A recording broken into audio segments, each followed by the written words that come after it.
Good morning, Tempkins. Good morning, Liz. Good morning. How are you? I think I'm okay. When I would you went know? to the gym yesterday for the first time since before How's my your back? surgery. How's your back? Everything hurts today. Oh, well, that means you did a good workout yesterday. I did a fair workout. I didn't overdo it. I'm Good. achy. My back does hurt, but I'm really more achy than in pain. Ah, I get it. Huh. Hmm. But we've got to get back into this. That's right. That's right. Um, so Dara's on her way out, or she Dara's left? at work now. She thinks her flight is at 8 o'clock tonight. Oh, So oh, she thinks she'll come home and work from here until about 5 or 5:30, probably 5:30, and then head to the airport, return her rental, and go to the okay. gate. Okay. So we'll probably go out tonight, I think. Yeah, Good. I'm okay with that. All righty. Dara sounds like she's a very well organized lady. She better be. Yeah. Yeah, she is pretty organized. She has her moments where, when it comes to work, she has it. I mean, she knows exactly what she's doing, what she needs to do, and she knows how to get what she's aiming for. Yesterday, she had a big meeting with Enterprise Rent-A-Car. Oh, yeah. They want to be in on the training of their technicians. Oh, So they're working up a plan for that, and that's a huge contract. right. They're the rental. They rent the Yes. car. And I Okay. didn't know that Enterprise had taken over, I think, Avis and one of the other ones, and I didn't know that. So Hertz? they're Or was bigger than that no, they're gone? bigger than Hertz now. Really? Really? Yes. And they want mechanics on their staff. She's Yes, gonna of be a mechanic. course. I see. Laura's she's gonna be a mechanic. No, Yeah. she's not Yeah. going to be. Yeah. Yeah. That's what she's Yes, doing. She's Dara's learning going to how to be under fix the cars. hood. Oh, who's with us? We have four people. We have Rabbi Karsh and we have Hi. Estelle. Good morning to you all. Hi, Estelle. Hi, Good. Lois. Hi, Liz. Hi. Hi. Hey everyone. Good to see your avatars. Yes. Max I'll would wait a prefer that second, you Max. refer to him as Max. Max, Max, not avatar. not Avatar. All right, fine, whatever. Here we go. Here we go. Just giving you a hard time. I know. David just said, "Who's Max?" I don't know why. That struck me as funny. Yeah. Just want to make Good old Max. He's one of the old Jewish men who listen to it. I don't know. You remember Bialystok and Bloom? He probably doesn't. He doesn't know the producers that well. Ah, well, that's our Why is Max. this next? I look at this, it says SEFARIA, Safaria.org. So why is it when I go, it doesn't take me there? Safaria.org does not take me there. All right, I'm going to do this a different way. Troubleshooting. Let's see what happens here. Try this.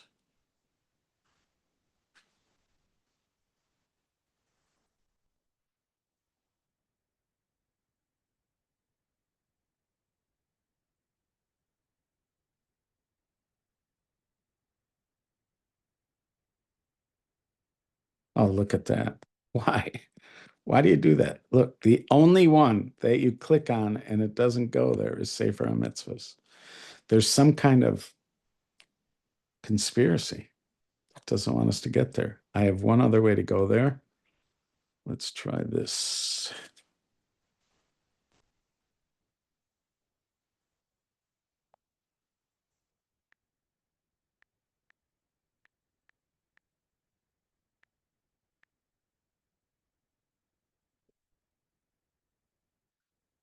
learning and values, current Parsha text, Parsha daily study, texts and writings, Torah texts, classic text. I'm going with classic texts.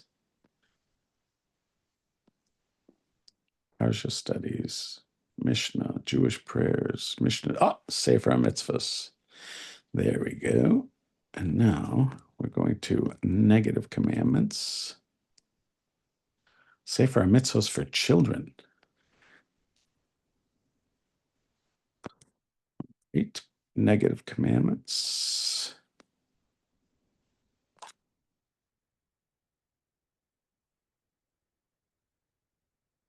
Oh, this is not going to be good. This is going to take too long.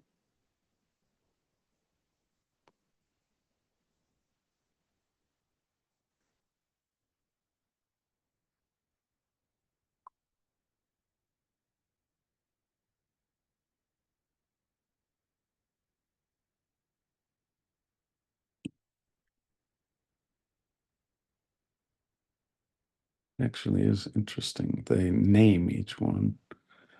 Okay, Nazarite, interbreeding animals, planting during Jubilee, switching the functions of Levite cities, discharging a Jewish bondsman empty, refusing to lend money in anticipation of sabbatical year. All right, I think we're here. Ignoring a needy person.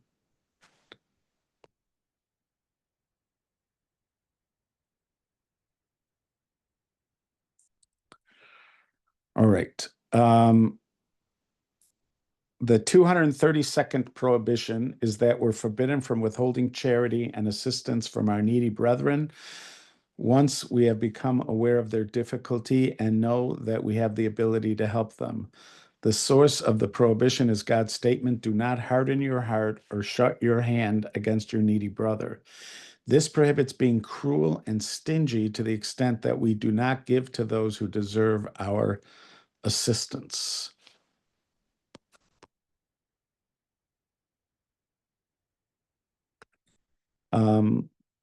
Yeah, so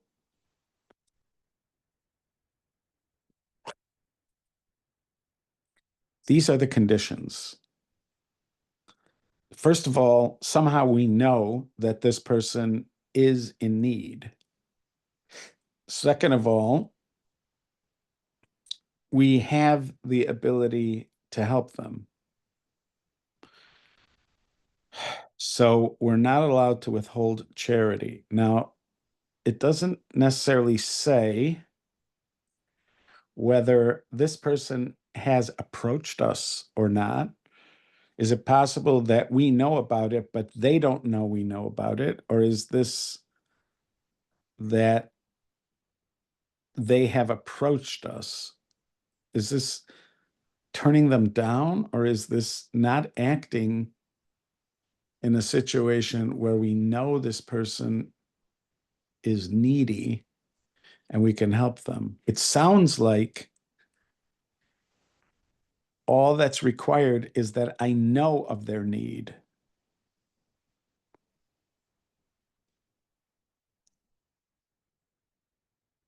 Just says once we've become aware of their difficulty.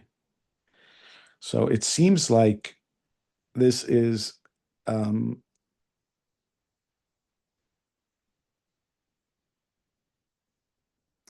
yeah. So if in the course of our day we find out that there is somebody in need and I have the ability to help them and I don't help them,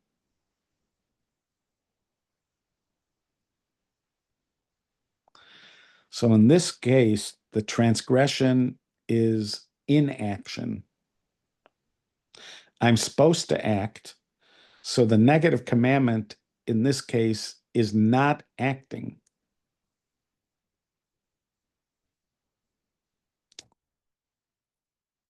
Okay. So this could be formed in a positive, Yeah. unless unless knowing and then withholding is the, you Right. know, right. I think it could be that I don't remember. It's possible that there is a positive commandment. In other words, it could say you're supposed to help them. Do not harden your heart or shut your hand against your needy brother. But it doesn't give us enough information here.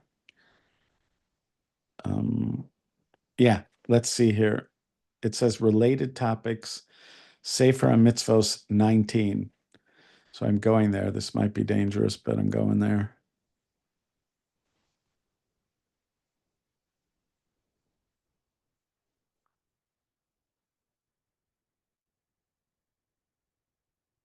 It said 19, right? Maimonides. Yes. It said 19, but it took me back to here.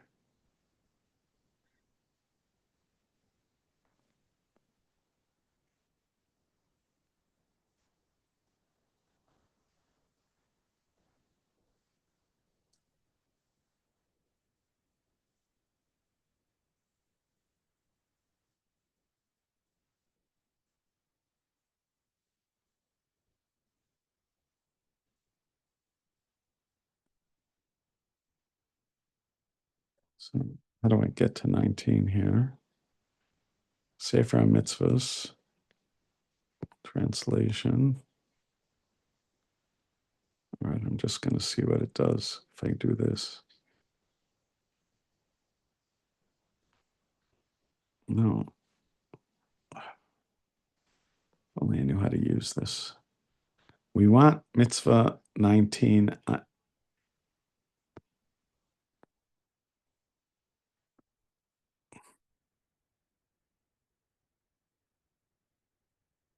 It didn't even say if it was positive or negative commandment. It just said 19.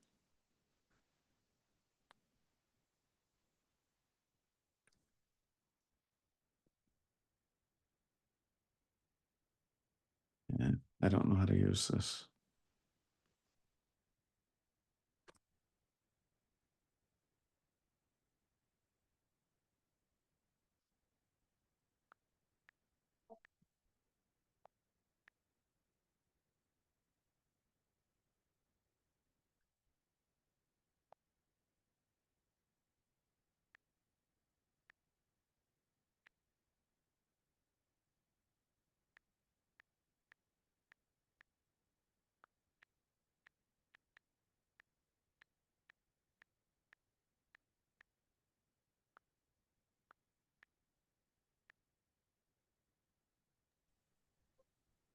Rabbi, how is this related? That do not stand idly by the blood of your neighbor. It Right. seems Sounds like almost it's very similar. Like it sounds like it could be included in that one. So the positive commandment here is grace after meals. So I'm going to do negative commandment. Maybe it was negative commandment. I just assumed. What is the negative?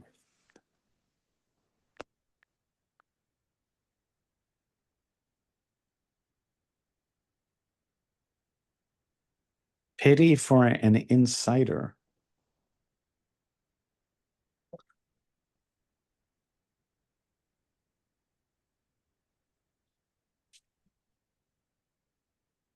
Oh, I see. What is this? No. When seeing a person in mortal danger, we are commanded to come to the rescue. This rule does not apply towards one who incites idol worship. So the person who is a target of incitement to idol worship is forbidden to come to the rescue of one who's urged him to abandon God. So this would be an exception to that rule. But look how they generally put it. When seeing a person in mortal danger, we are commanded to come to the rescue.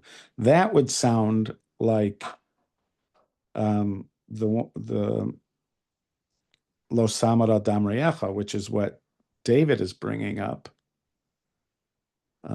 Okay, so that's our question. The question is,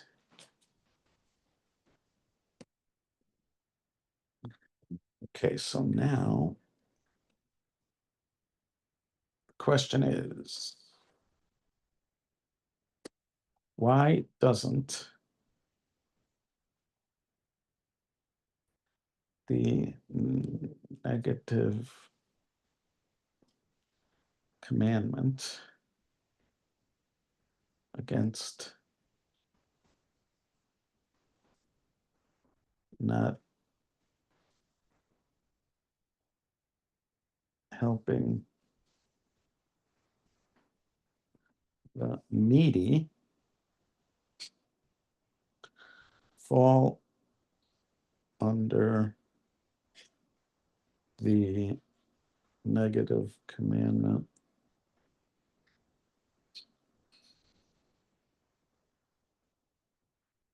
to not stand idly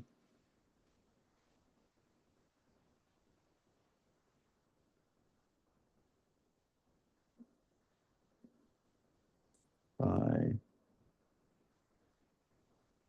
Losamad when you're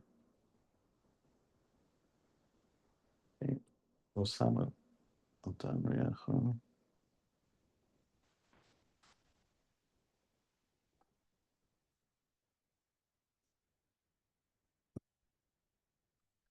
Okay, it'll figure out what I mean here. The negative commandment against not helping the needy, do not harden your heart or shut your hand against your needy kinsman, is its own specific prohibition, separate from the commandment, you shall not stand idly by the blood of your neighbor, because Jewish law distinguishes between failing to prevent direct physical harm and failing to offer financial or material aid. The command in Deuteronomy addresses the obligation to provide material support and charity when you see someone in financial distress. Ignoring such a request is a transgression of this negative commandment. By contrast, the commandment in Leviticus, do not stand idly by the blood of your neighbor, focuses on situations of immediate physical danger, such as if someone's life is at risk from violence, accident, or another effect, where there is a mortal and halachic obligation to intervene or provide help to prevent loss of life. Thus, the commandments operate in two distinct spheres. Not helping the needy pertains to the ethical responsibility to provide for another's physical needs. Not standing by the blood refers to the duty to save another from imminent physical danger or harm. So, to provide for another physical, I don't see I still don't see the difference so much. It's a good question. I don't know what the answer is. I do not. I think generally Yeah. in the place in the Talmud where they discuss it, they talk about you see a person he's being robbed by a gang of marauders, Right. or there's a person drowning in a dangerous thing. What it seems to require on Adam is you are putting yourself at risk. Now, as I recall, what's his name? Obadiah. Rabbi Yosef. Yeah. And the same response as he discussed the trolley problem, he also investigated the problem of how far you're obligated to go in order to satisfy low tamod. And he said that you are. A lot of people, give the explanation that low tamod means that you're supposed to. It's purely monetary that you have to pay. But it seemed in this sense, he's that's what, as I recall, Rabbi Yosef said. Well, Wait, here's you're saying that in one of the things is lo samod al dam riecha requires you to physically intervene. It may. It Yes. might require you to physically. I know, but just why isn't this an example of it? It says you shouldn't stand by the blood of your friends. So that should include if they're going to die because they don't have food. What if they're going to die of starvation? right. So why should it matter if they're going to die of starvation and you're holding back tzedakah from them. So why isn't that a violation of lo samar al dam re'echo? Maybe this is like a Well- Venn diagram. Maybe there is some overlap, but there are certain situations that would not be covered by either of them. Like in the case, like you were saying, like what there's actually no risk to me. There's absolutely no risk if it's just a money thing. So let's say the person isn't dying, the person's just in need. So let's say it's a matter of having shelter or some other discomfort.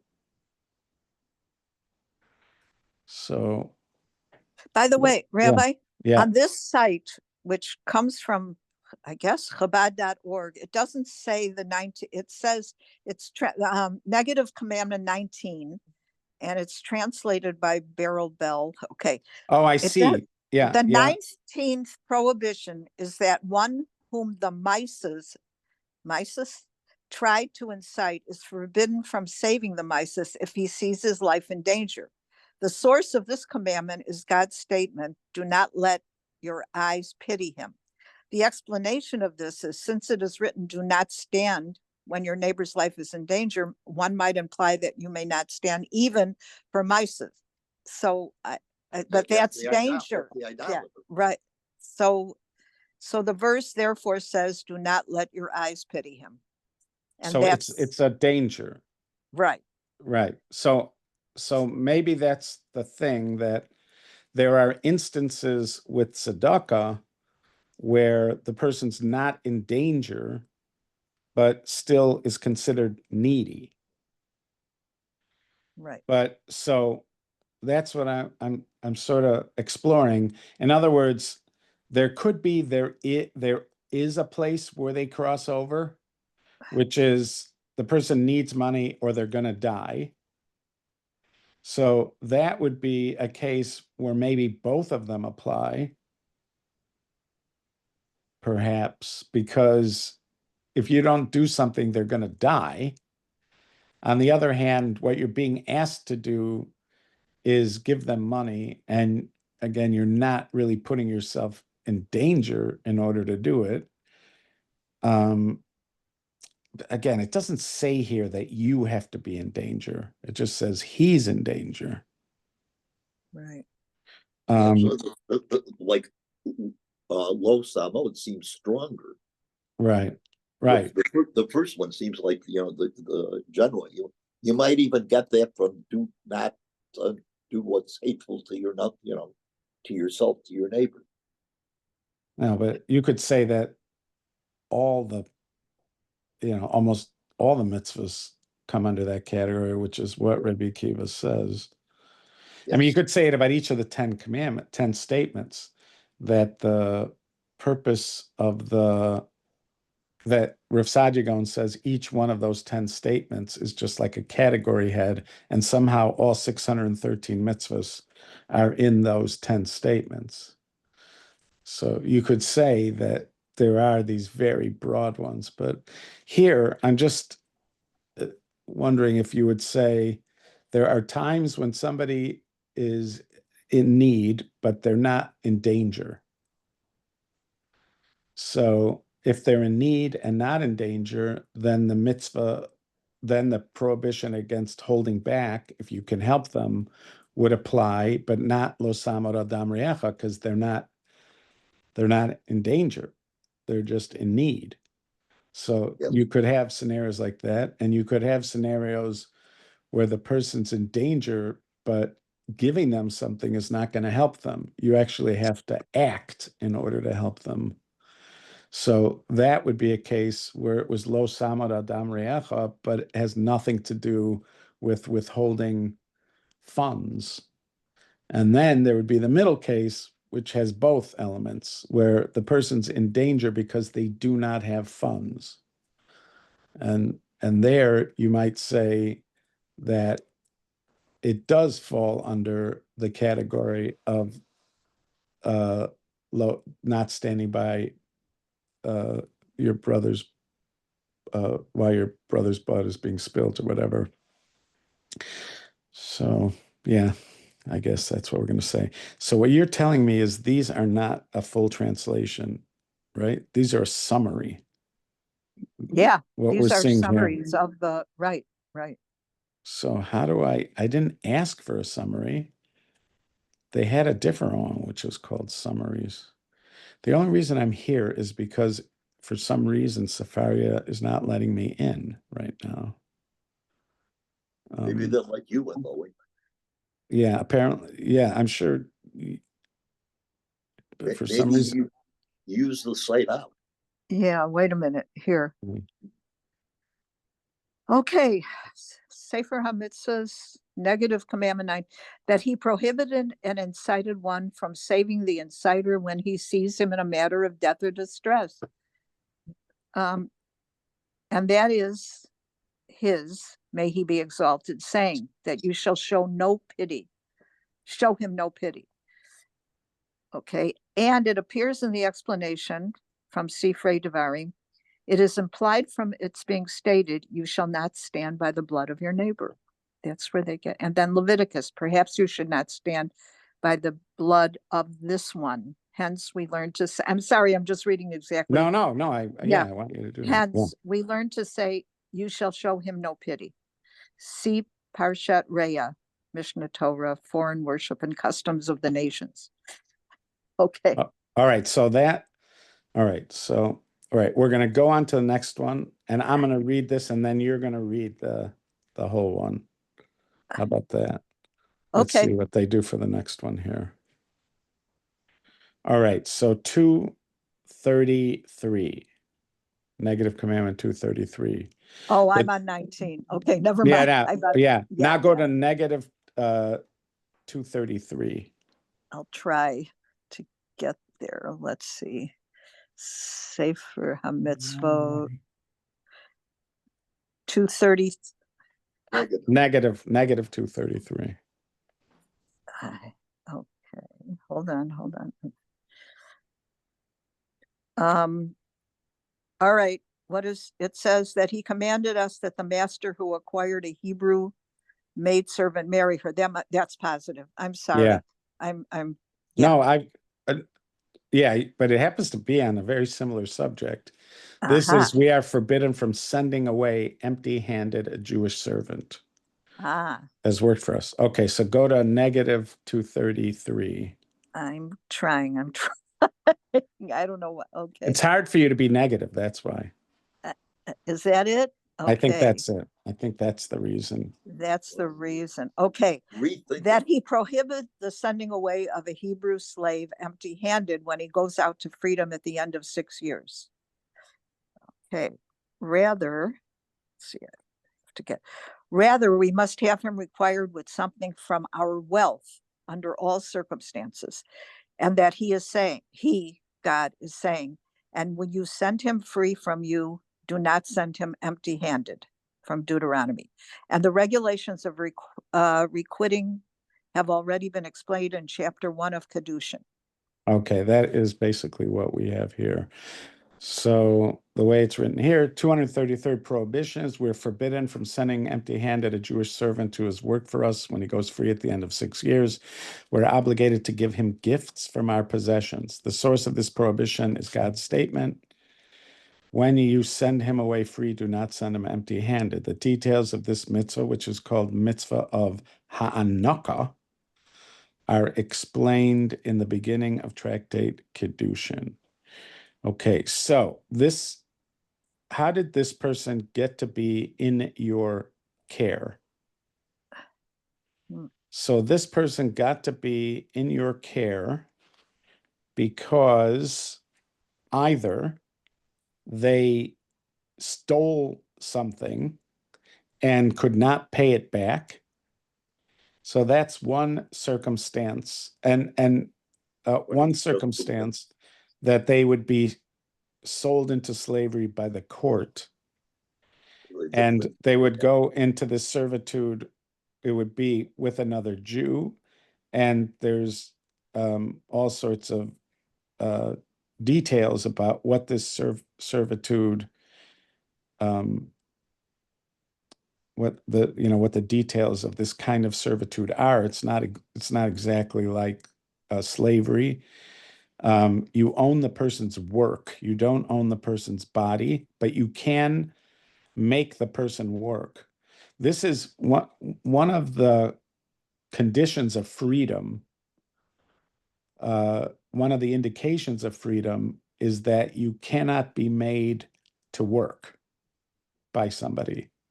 So even, for instance, let's say I contract with somebody that they're supposed to, fix my plumbing, and they're supposed to come on such and such a day and fix it.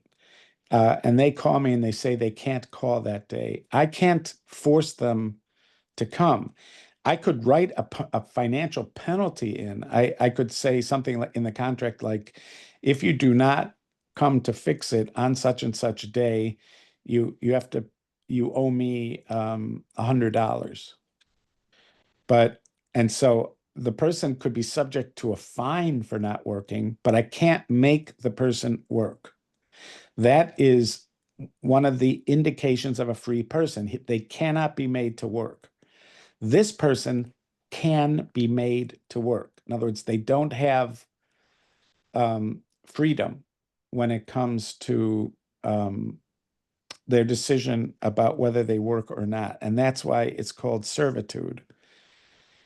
So this person, one way they could become your servant is that they stole either from you or from somebody else, and now they're going into servitude in order to repay what they stole. So the maximum they can be kept is 6 years, because they go out at the Shemitah. And also, if there's a Yovel, they would go out at a Jubilee year if that work came up. But it always comes up right after a Shemitah, so I don't think that would ever make a difference for Jewish servants. But it would make a difference perhaps if they wanted to extend the time that they're there. So that's one reason you'd become a slave. Another, and it's sort of interesting now that I think about it, that no matter how much you stole, the maximum that you can be sold into servitude for is 6 years. So it's possible that you would still not be able to pay back what you stole. And I'm assuming that after you finished your years of servitude, you are done with it, and there's no other requirement. That's what I'm assuming. Then the other reason that a person might end up in servitude is that they are destitute, personally destitute, and they see servitude as an answer to their crisis. They're in financial crisis, and the only way for them to, in their mind, be taken care of and get through this circumstance is if they sell themselves into servitude. Again, the standard would be 6 years. They could, if they want to, extend that if their master also wants them to extend it. So those are the two circumstances that this person would be in servitude. In either case, they don't have means. So once you let them go, they will not have means. That's the assumption. Because if they're there because they stole and they couldn't pay it back, that means they don't have means. And if they did it because they were already a person without means, so they don't have means. So therefore, when you set them free, you are obliged to give them something. Now, it does not state here what you have to give them. When it says this, that you have to give them gifts, it does not say specifically what those are. Okay. Mitzvah 233. When it says in mitzvah,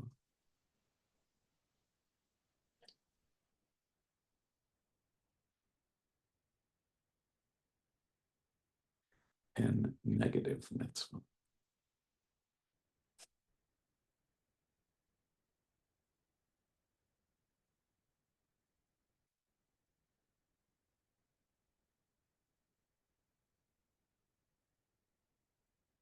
The departing servant.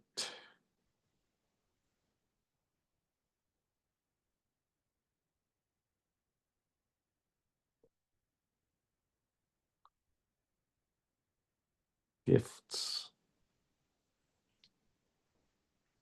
What specifically must you give?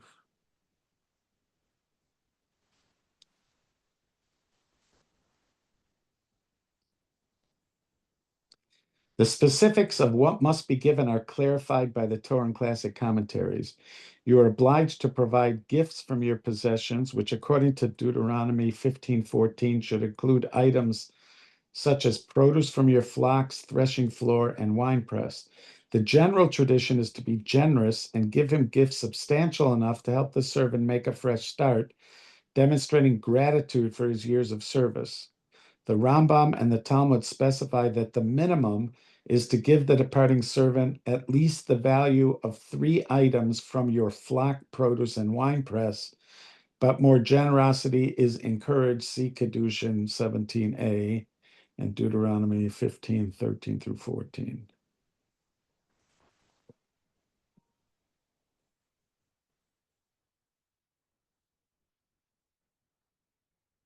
We keep on going to archabad.org, outorah.org. What does that say? So this is from the outorah.org. You shall not send them away empty-handed. The Eved Ivri, a Jew, was indentured to pay off a debt, was not to be dismissed with a casual sia. He worked for his master for 6 years, during which time he was virtually a member of the family. It's only appropriate to give him a proper send-off. The master is to give the servant gifts so that he can make a fresh start in the world. The obligation is actually the topic of the next mitzvah.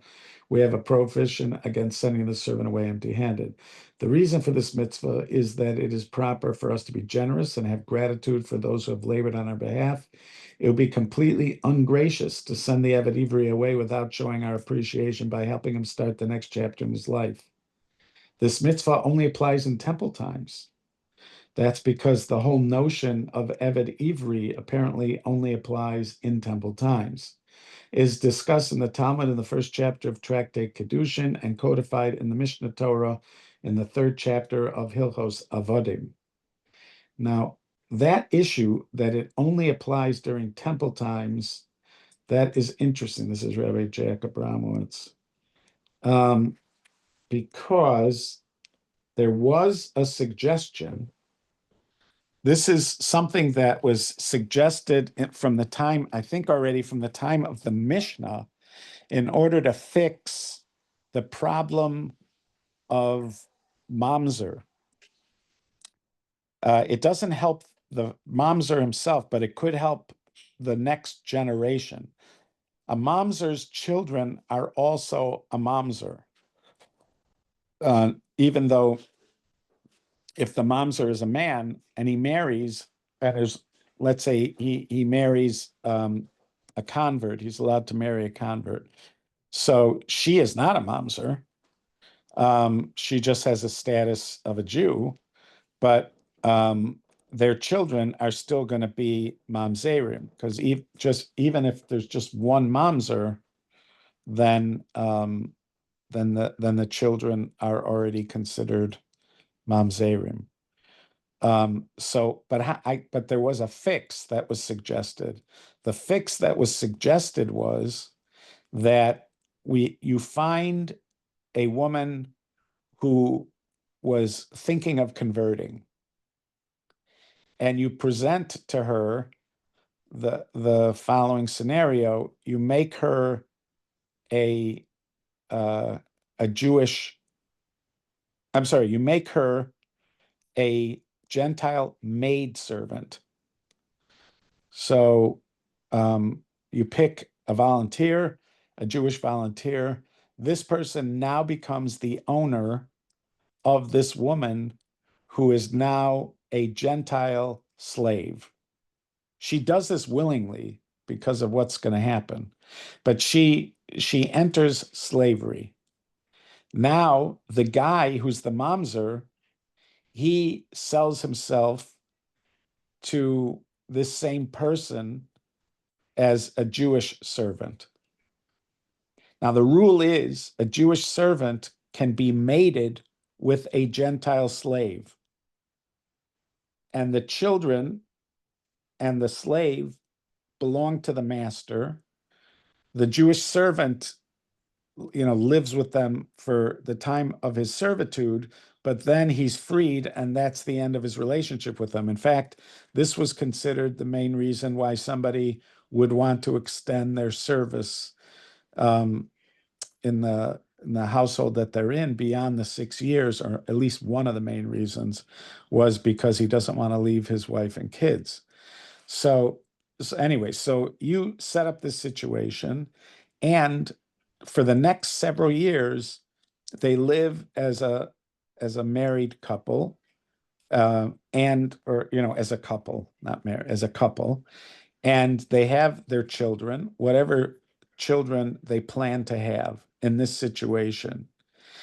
Since she is a Gentile, her children do not become mamzerim.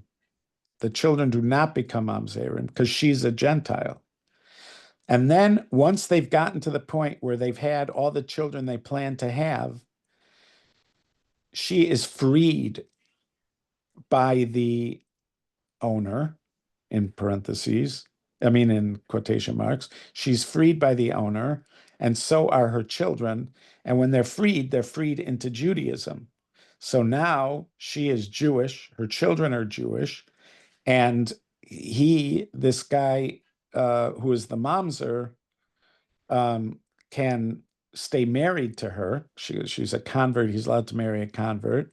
So he has a wife and he has Jewish children, and they're not mamzerim, his kids.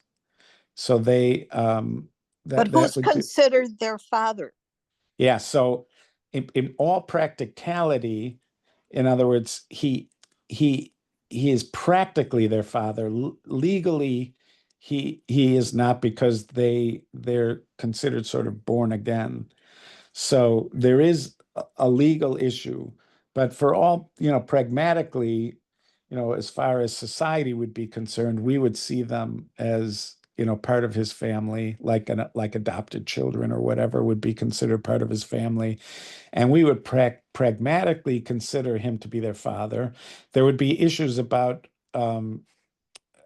inheriting him, but you can fix that because you could set up a will that just takes effect before he dies, so they would inherit him. But yes, it's not a perfect plan, but it's it's sort of a best case scenario. The problem, so you have two problems here. Problem A is that he has to become a Jewish servant, and according to what we read, we just read that it only applied, according to Rabbi Jacob Ramowitz from the OU Torah, he's saying it only applied during temple times, that Jewish servitude does not apply after that. So this remedy would not be available if the Jewish servitude is not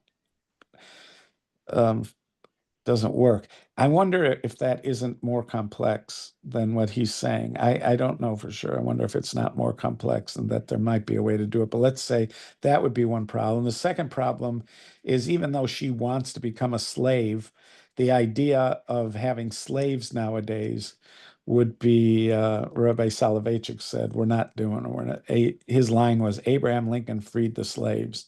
We're not going back to slavery.